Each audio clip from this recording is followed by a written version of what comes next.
Une éruption rouge sur ses jambes qui devient rapidement noire. La femme a été rapidement transportée à l'hôpital où les médecins ont diagnostiqué une maladie rare appelée fasciite nécrosante. Un simple geste a coûté la vie à Dana. Dès que Dana est arrivée à l'hôpital, elle a été rapidement menée en salle d'opération où les médecins ont enlevé toute la peau pourrie.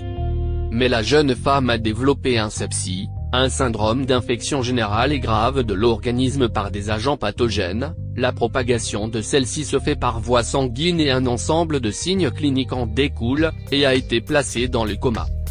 Malgré les chances minimes de survie, Dana s'est réveillée de son coma mais a dû tout de même faire face à une insuffisance rénale ainsi qu'à 4 arrêts cardiaques. Dana raconte qu'après s'être rasée, elle se sentait vraiment mal. Ensuite elle a remarqué l'apparition d'un petit bouton sur son aine qui n'arrêtait pas de saigner. Elle savait que ce petit bouton risque de lui coûter sa vie. La première fois que Dana a vu ses jambes, elle était en état de choc total, tout son muscle était pourri, elle ne pouvait plus regarder ses jambes. Elle aurait pu y perdre la vie. Après 6 semaines, Dana a pu quitter l'hôpital mais les 4 années suivantes étaient épuisantes car elle a dû subir 21 chirurgies pour améliorer l'apparence de ses jambes. Son mari, Matthew, était à ses côtés tout le temps. Dana ajoute qu'au début de cet incident, elle avait du mal à accepter la situation sauf que la présence de son mari l'a beaucoup aidé à surpasser sa tragédie. Zoom sur la fasciite nécrosante. La fasciite nécrosante est une maladie rare, c'est une forme d'une infection bactérienne qui se répand très rapidement.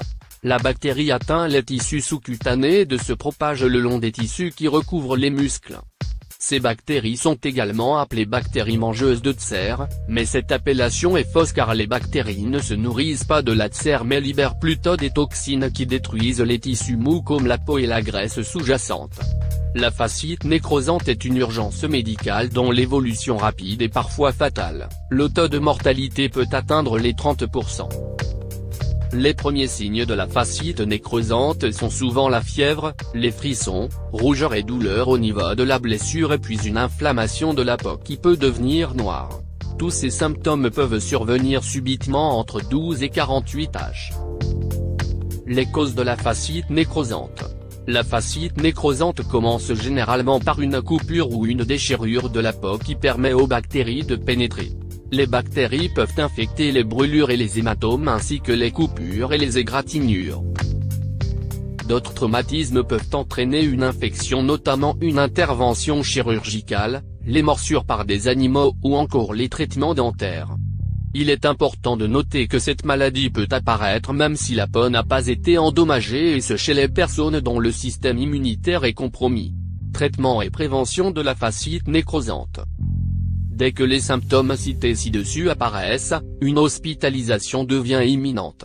La fasciite nécrosante doit être traitée rapidement pour augmenter les chances de guérison. Le traitement se fait à travers des antibiotiques par voie intraveineuse. Dans les cas les plus graves, une chirurgie est nécessaire pour extraire la peau infectée.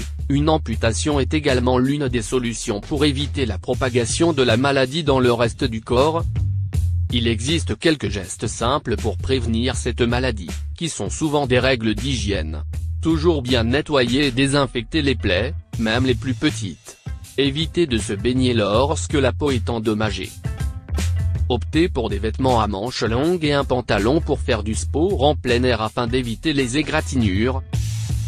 Contactez rapidement un médecin si vous avez été en contact avec une personne atteinte de la maladie ou si vos plaies deviennent douloureuses et rouges.